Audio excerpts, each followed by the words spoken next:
Hi friends, ಎಲ್ರಿಗೂ welcome back to my channel ಪುಷ್ಪಂಬ್ರಿಯ blogs in Kannada. ಇದೊಂದು ಮಿನಿ ಬ್ಲಾಗ್ ಆಗಿರುತ್ತೆ ಯುಗಾದಿ ಹಬ್ಬದ್ದು. ಎಲ್ರಿಗೂ ಯುಗಾದಿ ಹಬ್ಬದ ಶುಭಾಶಯಗಳು.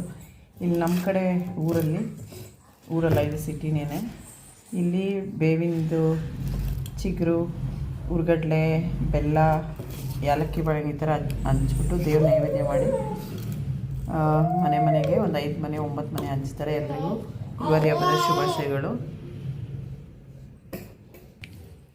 ಹಾಗೆ ಹೋಳಿಗೆ ಮಾಡೋಕ್ಕೆ ತೊಗರಿಬೇಳೆ ಬೇಯಿಸ್ಕೊಂಡಿದ್ದೀವಿ. ಬೆಲ್ಲ, ಕಾಯಿ ತುರಿ ಹಾಕಿ, ಏಲಕ್ಕಿ ಎಲ್ಲ ಹಾಕಿ ಒಂದು ಒಬ್ಬೆ ರುಬ್ಬಿದ್ದೀನಿ. ಇನ್ನೊಂದು ಒಬ್ಬೆನೂ ರುಬ್ಬಬೇಕು. ಹಾಗೆ ಇಲ್ಲಿ ಮೈದಾ ಹಿಟ್ಟು ಕೂಡ ರೆಡಿಯಾಗಿದೆ. ಹೋಳಿಗೆಗೆ ಕಡಲೆಕಾಳು ಕಡಲೆಕಾಳು ಬೇಯಿಸಿಟ್ಟಿದ್ದೀವಿ. ಕಡಲೆಕಾಳು ಹಾಗೆ ಕೂಡ ಹೋಳಿಗೆ ಸಾಂಬಾರು ಕೂಡ ರೆಡಿಯಾಗಿದೆ. ಆಲ್ಮೋಸ್ಟ್ ನಾವು ಈ ಥರ ಮಾಡಿರೋದು ಮನೆಯಲ್ಲಿ, ನಮ್ಮ ಊರಿನಲ್ಲಿ. ಇದೊಂದು ಮಿನಿ ವ್ಲಾಗ್ ಆಗಿರುತ್ತೆ.